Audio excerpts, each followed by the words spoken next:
It's 93.5 red FM पर मैं हूं RJ Diksha and today I am at Suhana hospital with doctor Ashpi Aluna and I am very excited to be here and talk to you ma'am. Karva Chauth आ रहा है, you being a gynaecologist, I am sure जितनी भी mommies to be हैं they are all very excited और मान नहीं रही हैं कि करवा चौथ ना रखें, बट आपका यही कहना है कि प्लीज करवा चौथ ना रखें. बट लेट्स टॉक अबाउट कि मतलब जितनी भी विमेन है वो प्रेग्नेंट है ना, फास्ट रखना चाहिए या नहीं रखना चाहिए? सबसे पहले क्वेश्चन तो यही है. Diksha, absolutely right, a very well asked question, क्योंकि आजकल ओपीडी में I am bombarded with this very question कि करवा चौथ का व्रत रखना है या नहीं रखना है. This is a question which is coming from every pregnant mother आजकल ओपीडी के अंदर. राइट. तो ऐसा है कि व्रत नहीं रखना चाहिए. Okay. You ask me today, you ask me day after tomorrow, तो मेरा एक ही आंसर होगा कि व्रत नहीं रखना चाहिए. Fasting in pregnancy is not recommended. Okay. आप प्रेगनेंसी में मैक्सिमम 2 से 3 घंटे तक फास्ट रख सकते हैं, मतलब 2 से 3 घंटे तक भूखा या प्यासा रह सकते हैं. उससे ज्यादा प्रेगनेंसी में बिल्कुल भी रिकमेंडेड नहीं है. उसके रेपरकशंस आपके बेबी के ऊपर भी होंगे और मदर के ऊपर तो होंगे. Absolutely. And is there like a strict no for any of the patients? कि मतलब ये तो strict no है, इन पेशेंट्स को तो बिल्कुल फास्ट नहीं रखना चाहिए. Yes, दीक्षा, ऐसे कुछ पेशेंट्स होते हैं जो हम बोलते हैं हाई रिस्क पेशेंट्स होते हैं, जैसे कि जिनका प्रेगनेंसी में बीपी बढ़ता है, हाइपरटेंशन हो गया है किसी को प्रेगनेंसी में किसी को डायबिटीज है, जो डायबिटिक होंगे उनका शुगर का फ्लक्चुएशन बहुत ज्यादा ऊपर नीचे होता रहता है. देन देयर आर पेशेंट जिनका बच्चे के आसपास पानी कम है, या बच्चे में ग्रोथ इश्यूज है, यानी कि बच्चा टाइम के हिसाब से अच्छे से ग्रो नहीं कर रहा, उसका ग्रोथ कम है या ग्रोथ डिलेड है. फिर कुछ ऐसे पेशेंट्स होते हैं जिनको ब्लड सप्लाई कम जा रहा है, बच्चे को ब्लड सप्लाई उतना नहीं जा रहा है जितना जाना चाहिए. देन देयर आर सर्टेन ऐसे पेशेंट जिनका एचबी कम है, 8 ग्राम के आसपास तो एचबी है, तो पहले ही उनका वीक है, दे आर वीक, तो उनको तो बिल्कुल ही फास्ट नहीं रखना चाहिए. या कोई ऐसे पेशेंट्स है जिनको कोई इन्फेक्शन चल रहा है या यूटीआई चल रहे हैं, ऐसे पेशेंट्स अगर पूरा दिन बिना पानी के रहेंगे तो UTI is going to get worse. Then there are certain patients जिनको कुछ गॉल ब्लैडर में स्टोन है प्रेगनेंसी में, या उनके किडनीज में स्टोन है प्रेगनेंसी में, तो ऐसे पेशेंट अगर पूरा दिन बिना पानी के रहेंगे तो they will have lot of trouble during the pregnancy. तो ये वो पेशेंट हैं जिनको फास्ट के बारे में सोचना भी नहीं है. सो बाकी के पेशेंट्स, यस, कई बार religious ethics take over and science gets a back seat, तो हाँ वो रखेंगे, बट ये जो मैंने कैटेगरीज बोली है ये पेशेंट्स बिल्कुल भी फास्ट ना रखें. ये उनकी सेहत के लिए बिल्कुल ठीक नहीं होगा और ना ही बेबी के लिए ठीक होगा. राइट. बट आई थिंक बहुत सारी मूवीज ऐसी होंगी भी जो आपका कहना नहीं मानेगी एंड फास्ट रख लेंगी. 90% ऑफ देम ये करेंगी. बट अगर फास्ट रख भी लेते हैं जिद करके, तो सरगी में ऐसी क्या चीजें हैं जो उन्हें खानी चाहिए that keeps them full for the whole day? तो सरगी में क्या होता है, there are certain things which are slow carbohydrates and there are certain other foods which are fast carbs. तो पेशेंट को क्या करना चाहिए, उसको स्लो कार्बोहाइड्रेट ज्यादा लेना चाहिए और फास्ट कार्बोहाइड्रेट कम लेना चाहिए.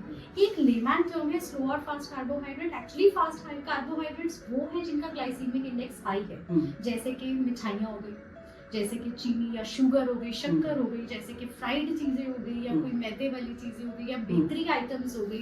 तो ऐसी चीजें आपने बिल्कुल भी नहीं लेनी है सर्गी में, क्योंकि ये सडनली आपके ब्लड में ग्लूकोज लेवल्स बढ़ा देंगी.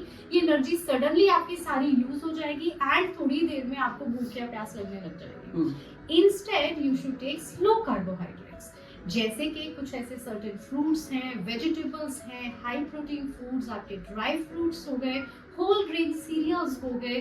तो ये सब चीजें आपने ज्यादा से ज्यादा आपकी सर्गी में इंक्लूड करनी है. ये धीरे धीरे एनर्जी रिलीज करते रहेंगे और आपको भूख या प्यास जो है वो काफी देर तक नहीं लगेगी. So you can stay more active for a longer duration अगर आप सर्गी में स्लो कार्बोहाइड्रेट्स इंक्लूड करते हो जिनका ग्लाइसीमिक इंडेक्स इज लो, 55 से कम है, तो वो पीक नहीं अटेन करेगा, वो धीरे धीरे एनर्जी आपको देता रहेगा. तो ये फूड्स आपके फ्रूट्स एंड ऑल वो सब. राइट. और सर्गी खाने के बाद पूरे दिन को निकालना इज आल्सो अ टास्क. तो क्या करना चाहिए पूरे दिन, क्या नहीं करना चाहिए कि एनर्जी लेवल मेंटेन करके रख सके? तो सर्गी ज्यादातर जो है वो अराउंड 5 PM के आसपास ले लेंगे, जब तक अभी सूर्योदय नहीं हुआ होगा, सनराइज से पहले. तो उसके बाद सर्गी बहुत सारी खा के, ये स्लो कार्बोहाइड्रेट खा के पहले तो सो जाए. उसके बाद उठे, नहाए and then rest of the day अपनी एनर्जी कम से कम यूज करें इन द वे कि ज्यादा कम से कम बात करें, कोशिश करें ज्यादातर बेड पे बैठे रहें, ज्यादा धूप में नहीं जाए, ज्यादा फालतू के काम नहीं करें, अपने आप को एक्सर्शन बिल्कुल अवॉइड करें और अगर हो सके 2 से 3 घंटे सो जाएं, है ना, सो एज टू मतलब एनर्जी अपनी जितनी हो सके उतनी कंटेन करके रखें, मतलब उसको बिल्कुल भी जाया ना करें फालतू के कामों में। सो यही है जो rest of the day they should be doing. So now we come to the end of the day. हाँ, एक और बात, स्ट्रेस बिल्कुल नहीं लें। तो स्ट्रेस में हमारी इमोशनल एनर्जी बहुत ज्यादा कंज्यूम हो जाती है, तो अपनी पॉजिटिविटी बना के रखें, खुश रहें, लेकिन अपनी एनर्जी को सेव करके रखें, ज्यादातर अपने आप को रिस्ट्रिक्टेड टू द बेड ही रखें। Right. And now when we come to the end of the day, तो fast break करते वक्त कौन सी ऐसी चीजें हैं जो आपको खानी चाहिए, and you have to keep in mind if you are, you've conceived. So that is again important कि फास्ट को ब्रेक कैसे करना है। तो सडनली उस समय बाय द इवनिंग बहुत भूख लगी, राइट, तो उसमें क्या है कि सडनली आपने कुछ ऐसे फूड्स नहीं खाने हैं which are very rich in fats या very rich in complex carbohydrates या वेरी रिच इन फाइबर, तो ऐसे फूड्स नहीं खाने हैं।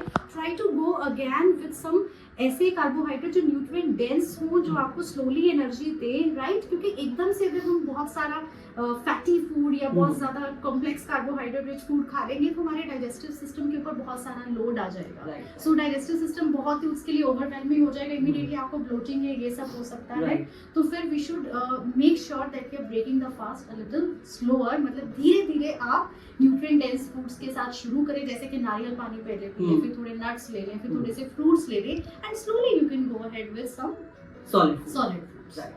ओके, ऑल्सो फास्ट रखने के बाद अगर हो सकता है कुछ ऐसी मॉमीज हों जिनको कुछ ऐसे साइड इफेक्ट्स हों, और कौन सी ऐसी चीजें हैं जहाँ पर they have to be careful and definitely pay a visit to the gynaecologist. Very important question Diksha. Actually अगर कोई पेशेंट हमारा कहना नहीं मान के फास्ट रख ही लेती है, तो अगर इस फेज के दौरान आपको डिजीनेस हो रहा है, यानी कि आपको चक्कर आ गया है, या आप एकदम से मतलब बहुत ही लो फील कर रहे हैं, या हाइपरटेंसिव पेशेंट उसका बीपी बढ़ गया, डायबिटिक पेशेंट उसकी शुगर बहुत लो हो गई है, या आपको एकदम से बहुत ज्यादा हार्ट बर्न हो रहा है, एकदम नॉजिया सा फील हो रहा है, या कई बार अगर पेशेंट को वॉमिट हो रही है, सारे डिहाइड्रेशन के या लो हाइपोग्लाइसीमिया के साइंस हैं, तो ऐसा कुछ भी अगर आप फील करें तुरंत आप अपने डॉक्टर को मिलें।